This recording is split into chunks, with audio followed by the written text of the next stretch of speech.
Okay, so in the 8 months since my last layout update, I have bought some hardboard for upcoming fascia. I've also added a quite bit more to the layout. My last layout update was the day after Christmas of last year in 2023, and this is Labor Day 2024, and this is my first layout update this year. So in the time that I've been gone, I have added a lot more to the layout. So I'm really just gonna go around the whole thing, and I might repeat some things I've talked about before, but I do have a lot to cover. So let's go ahead and get started over here in Brockton. So crawling to the layout here because I'm too lazy to edit anything, so I'm gonna try to do this all in one take. We started over at Brockton. We're here at BM Tower. BM Tower is 3D printed by my brother, and when he came out of the printer, it was just a white resin structure, so I went ahead and added a whole bunch to it. So the first thing I did was I added an interior. It's kind of hard to tell, but there's an interior in there. I added some very crude looking Armstrong levers. There's a guy in there. If you can just make it out, not really. There is a small model board in there that represents the interlocking. There's also a floor and a ceiling. Added a couple things, I added more of the floor over out here. Add some window shades. The windows is also window glass in the windows as well, window glazing. So I added a whole bunch of stuff into this tower, spruced it up on the interior, and then on the exterior I added a whole bunch of lights. So these are small little 12 volt, the train, just small 12 volt incandescent lamps, and I added 3 on the outside. There's 2 on the inside, and then on the train order stand here, which is scratch built, that is a Walther's little mini lamp. It's like HO scale, but I think it works out just fine for low scale. So these 12 volt little bulbs have been awesome. I think I have a bag of them over here, if I remember correctly. I might have moved them. Whatever. I had a bag. I bought a bag from my local hobby store of it was like 20 of them for 20 bucks. And they've been awesome. We've lit up so many things in the layout. We'll talk about that more, but the lights are great. And then the exterior lights as well, it's kind of hard to tell. They are, you can kind of make it out here. They are small HO scale hoods that I bought. And I had to drill them out a little bit to fit the larger bulbs into there, but they're they're like shields, hoods, and they kind of give off that old school light look that I really like. They're like the upside down pan kind of style, so they look really neat, and it looks really cool with the layout at night. The trains go by this structure as well as a couple others that I have lit up. It's a really neat effect. Over here, as I said before, this train order stand is scratch built. It's using a 3D printed pole, and as I mentioned before, those are Walther's lights, and then that's just a metal wire that just bent in shape. And in real life, they would have these things positioned with a train order, like those Y-looking brackets that would hold the orders, and the train crews would go by and grab them as they went by. So the upper one there is for the engineer, for the crew, and then the bottom one would be for the caboose. And it looks really good. I'm very, very happy with it. If I pull out here, you'll notice the addition of a whole bunch of clump foliage here. This is all around the layout. This is kind of like my base layer as far as scenery goes. It looks really good. Now the plan here is to add a little bit more in addition to it. So this is kind of like the base layer, then I'll come through and eventually add trees and such here. If you look at pictures from this era and the late steam era in the 50s, it wasn't really this grown in. Even with the clump foliage, it was pretty bare, at least in the pictures that I found. I am kind of adding a little more than what I could see in photos, only because I grew up in the 2000s, and by this point, with diesel and stuff and EPA and whatever else, there's a lot more growth around the track. So I kind of want to model that because I like how it looks, and that's how I know railroad tracks to look in a lot of the areas. So this is kind of like the base layer. Then I want to add more trees and stuff on top of it. But a lot of the layout you can see all around here, I have clump foliage, and it really does help. It's a really nice base layer, I think. So it's kind of a mix of light green and medium green. So it's a combination of both colors, and I think it looks pretty good. Coming down here at Lake Avenue, Brockton, nothing really has changed here. I did add these railings on top of the overpasses. These are, at least some photos I can find, they weren't there in the 50s, but they're there today, and I like them. Bought them from my hobby shop. They came pre-made, so I had to cut them and paint them to size, cut them to size and paint them. They look pretty good. As we continue to make our way west, you'll see some new telephone poles. These are, once again, 3D printed by my brother. They're 4-arm telephone poles. I painted them, and I also weathered them a little bit, because the brown I had was very bright, so I toned them down with some weathering powder. In fact, I'll come over here with the lights a little bit better. You can see on this one, I also painted all the insulators. They're not the most detailed things in the world, but when they're all painted up and weathered, they look pretty good.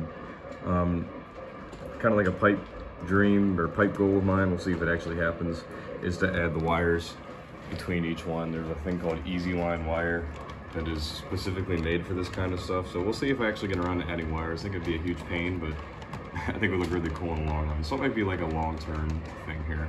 In fact, actually, I have one laying here. This is what one looks like before it gets painted and weathered. So all the cross arms here are separately printed. So these, I have to install these myself, and then I go ahead and paint it. Oops, I don't know why my camera's not focusing. There we go. So then I go ahead and paint it, and it looks pretty good. Like I said, they're not the most detailed thing in the world, but they get the job done. Now on this side of the tracks, and the Penske side here, the Chautauqua branch, these are old plastic fill ones that I had, that I cut the bases off, and they're kind of here more or less as a placeholder. Eventually I'd like to replace them with the 3D printed ones, maybe just with the 2 arms instead of the 4 arms, but that's kind of the goal here. But for the time being, they're decent placeholders. See, I got some more of the 3D printed signals. I believe these were here in the last update, so nothing is new here. I haven't not lighted them yet. That's another pipeline goal. We'll see if it happens, but it might be a little bit more down the road. Now, coming into Brockton, I have done a few modifications here. The first you notice is the absence of the station. This is a temporary absence. The station I have just kind of beat up. I bought it at a train show for like $5 a couple of years ago. And the biggest thing I didn't like about it is I believe it was a plastic fill station, but it was already assembled, and whoever assembled it before at the bottom of the train show from had put a bunch of real tight glue on it. It was very hard to disassemble for repainting. It was painted red. I wanted to paint it in the Penske, like, tan beige color, and it was just kind of a pain to repaint. I didn't like how the repaint was coming along, so I ended up scrapping it. I took it out of the scene. I still have it, but it's just kind of beat up. So right now there's no station here. I'm scouring eBay for another model of that station. I've not found one yet. I found one today for $100, and I'm not paying $100, and I could buy it for like, I think it was like $10, $15 at the train show. So I'm not buying one unless I can get it for a, $30 or less. But for the time being, there's no station here. I did redo some of the ground coverage, which is kind of beat up, just in general. I redid it in a couple areas, did it over here and a few other spots, just actually today. So I redid some of the ground cover I had here before. So this will get cleaned up when a new station arrives. And same thing here, you can see some of the ground cover I ripped up, and it just needs some help, needs a touch up. So that'll come eventually. Crossing signals are still here. I can't remember if I touched these in the last layout update. The new road here, this is Central Avenue. It's made of the same technique I did that one down there from, which is tile grout, and then I sanded it. So this area is sanded. This, where my hand is, like my fingers are, this is sanded, and then back in this area is not yet sanded. So you can see it's a lot rougher and unfinished. Now these crossings over the tracks there, those are made from balsa wood.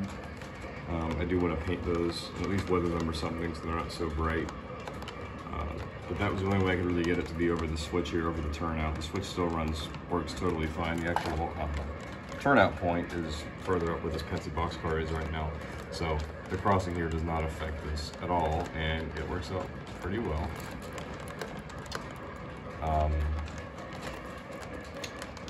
Down over here, you see on this crossing, I ran out of balsa wood, so I didn't get to finish it, but at least had it on the side, so it made making the road pretty easy. But the plan is to get, the full crossing finished up here. These two structures over here, once again, I don't think they were in the layout update before. The structure in the back, this gate tower, is an MTH tower that I cut the old plastic base off of. I also repainted it to nickel plate colors, and the one in the front is from an Atlas kit. That one's pretty stock. I didn't have to do any painting or anything to it. You'll notice I did add lights to them. The light in this is the same thing on the DM Tower. It's one of those 12-volt bulbs that I had in the little hood too. And this one here is a Walthers bulb. Those Walthers kits that I have on the train order stand back there, they come in kits of 3, so I use one of them on this building. Over here is a 3D printed nickel plate milepost, kind of neat. So you'll see on this side here it says Chicago, which is 477 miles to the west. And then on this side, it says, it's really hard to tell, but if you could read it, you would see that it says Buffalo, 49 miles to the east. So these are based off of real nickel plate mileposts. This is the only one I have on the layout right now. My plan is to put them in a couple other areas around the layout just to kind of convey distance and a sense of location in the layout. I think it's a neat thing. I haven't really seen many other people model. Same thing on this little structure here. I have the Walthers lights. Nice little touch. That's pretty much all there is to show on this side of the layout on the Brockton area. It certainly looks more complete with the ground cover and the clump foliage and the lights. The lights really are neat. I have the lights on in the room right now, obviously for the video, but at nighttime they do make all the difference. So we'll continue our way east here over to Avery, Ohio, where there has once again been a lot of changes. I've had this bridge here since about this time last year, September of last year, but it kind of sat in the layout in a very unfinished state for quite a long time until I made the push to finish it. This is back in over the summer. I made the push to finish it. So it was, I can't remember who made the kit initially. It was a kit made to be like a wooden trestle you'd find out like out west in Colorado or something for narrow gauge. So I kind of kit bashed a little bit to make it into the single lane road bridge. So I had to scratch build a deck made out of balsa wood. I also built the railings on the side, and I painted the whole thing brown. Now the abutment here on the side, this is also all scratch built. It's actually made of styrene and then it's bordered out. The lighting is terrible in here, especially at night, so bear with me. But it's bordered with balsa wood that I once again painted so it matches the rest of the bridge. It came out pretty nice. And then the road here is more of that tile grout and the not greatest of shape. We need to finish this. Now on this side, you'll see over here, the bridge is kind of, the car is driving in, it's going to drive right off the edge. That's because we were planning the terrain here back when the layout was initially being built. Didn't really anticipate how we're going to do this, so I'll just come back and finish it later. But I mean, honestly, for what it is here, it looks pretty good. And if you reference the prototype photo, which I don't have right now, but I know I've referenced it before, this is based off of, it's pretty close. You notice here another example of location with that milepost. You see we're sitting at 234, milepost 234, and on the other side you see it has the 234.22, and then on this side it's 234.21. This is we're going usually westbound is odd numbered. I'm assuming that's why that is, but neat little touch. And again, I like to have these little things on here that convey distance and things that you seldom see modeled. So if we continue out this way, see, I think this seems really good with all of the clump foliage as well as the telephone poles lining the tracks. It really kind of gives off the old school railroady vibe. This is another example over here, as well as on this side of the tracks where I redid some of the ground cover. In this area here, you'll see that the ballast rapidly picks up and it's totally full here right up to the bridge. It obscures the ties. This was an example of very early ballast attempt that I did that I wasn't very happy with, and it was going to be a lot of work to go through and pull up all the ballast in between the ties. And I found a couple different reference photos of fresh ballast laid on the railroad, and it looked just like this, where the only thing that was visible was the rails and the ties were totally obscured with ballast. So I decided to model that. It was pretty easy to do, and this is here some extra balsa wood that I had representing new ties. This is temporary. I want to get some better tie shaped wood and a little more square off and all paint and weather so it'll look like fresh ties waiting to be installed. And I'd like to put some maintenance away vehicles here and model a nice work zone scene. But for the time being, I think I was able to salvage the original scene pretty well. I was able to salvage the ballasting attempt pretty well with this new idea.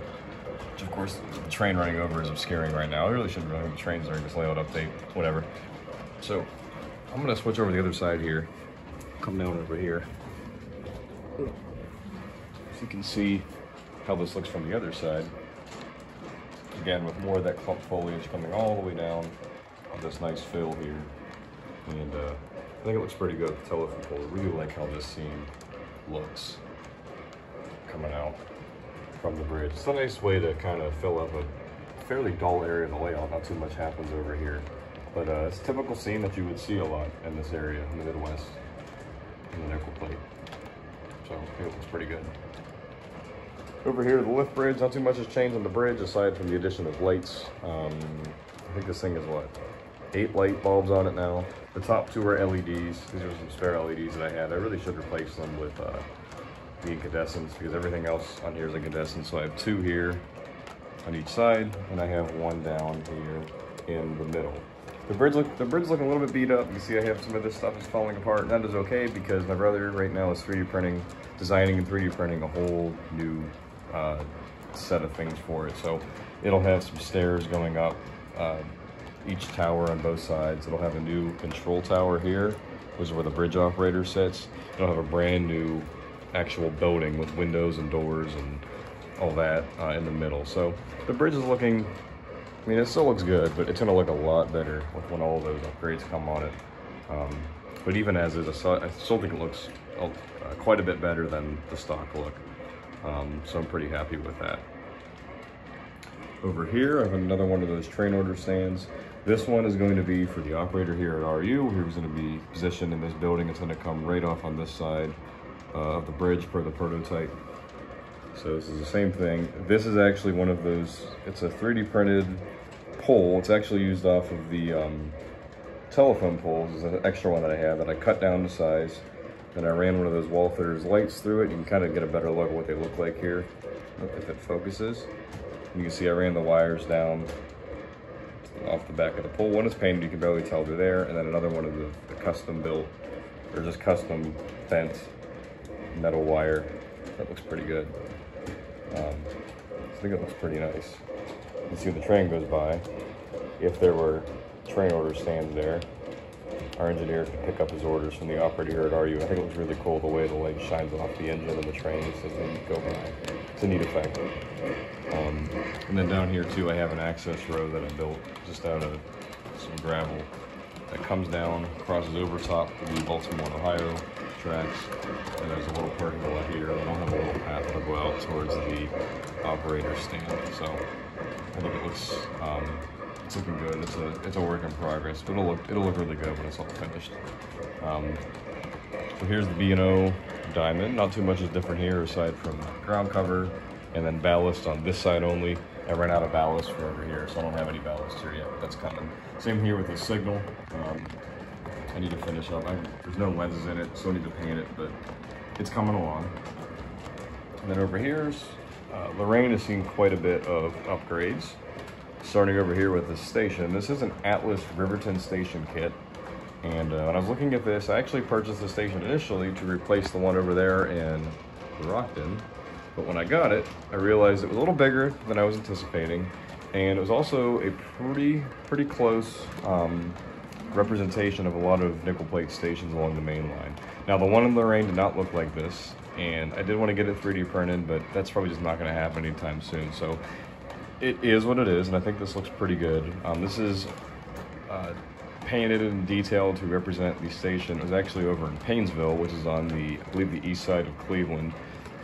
So it's still along the nickel plate main line, and it's pretty representative of quite a bit of nickel plate stations. Now, one thing you'll notice here is that it actually does say Norfolk and Western on it. That's because I painted it and detailed it to be representative of the N&W era. It's a nickel plate, really just to change it up, and I do like the lighter gray on it. I think it looks nice. The light gray with the black is a simple but rather good looking design paint job, and I think it came out pretty nice. And I also did the same thing. I added a bunch of lights to it, so it has 4 of these 12-volt incandescent bulbs with the little hoods attached to them, one in each corner. And then over the doorway is another one of those Walthers lights that I also painted gray to match everything. So I think it looks pretty good. I also added some window shades here, and actually put a piece of black cardboard behind all of the doors, or all the windows I mean, so you can't see into it. And I think it worked out pretty well. So I'm pretty happy with it. All the figures here are just kind of here temporarily to show a bustling scene here on the nickel plate, or N&W, depending on the era. Over here on this side of the station, this is my Lorain town scene represented by these two buildings. So this is going to be a crossing here. This is called Broadway Avenue, like their main street, and it'll come down onto these two buildings here. And the one on the right is, well, they're both MTH buildings. This one was originally I think it was called Florist Gump. MTH's name is so ridiculous. So Florist Gump, I have repainted it to represent the China Dragon, I think it was called. It was a Chinese restaurant that was right next to the tracks. More or less in the 60s. It was a different place in the 50s, but I found a lot of photos of it. In the 60s is the Chinese restaurant. So it has a very crude paint job on it. It was like a tan color before. I painted it white. You can see it's some of the touch-ups and stuff here on the signs on the bottom. It's still like in its very first coat, but I'll add new signage to it, maybe some new interior details, and it'll be fairly representative of the Asian Dragon. It'll be close enough. And then the one next to it, the Zhang's Hotel. Before I had this layout, we built a train layout every year for Christmas, for the holidays. So it's kind of a tribute to those layouts we did when I was a kid.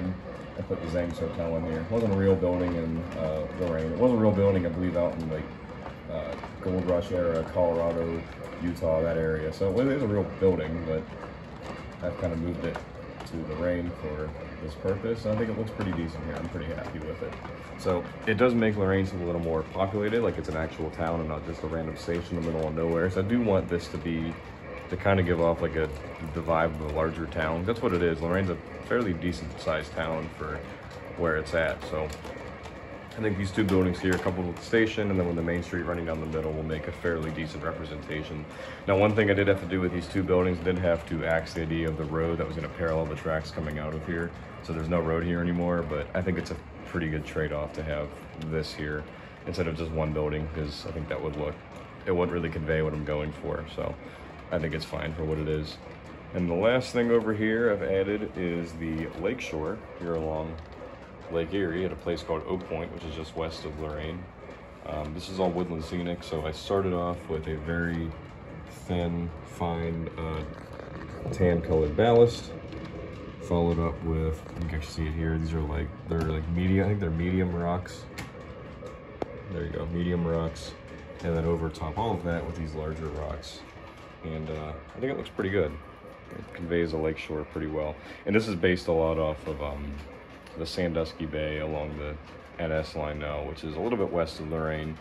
And it's kind of a combination of both, of what the nickel plate area looks like and what the Chicago line looks like. Because I've been to both areas, and the Chicago line, the Sandusky Bay causeway there, has had a lot of inspiration for me to want to model this area. So I think it looks pretty good. And yeah.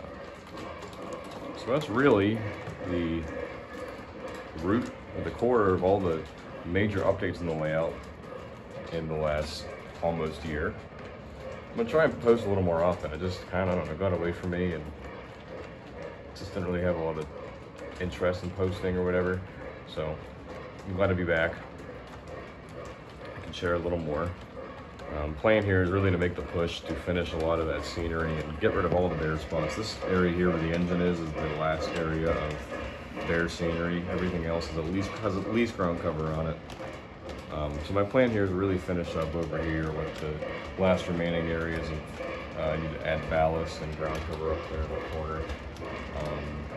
And then I want to go through really, and I do want to get Lorain done a bit. I need to get a road here and get these buildings finished up, and parking lot and a couple other things here on the station.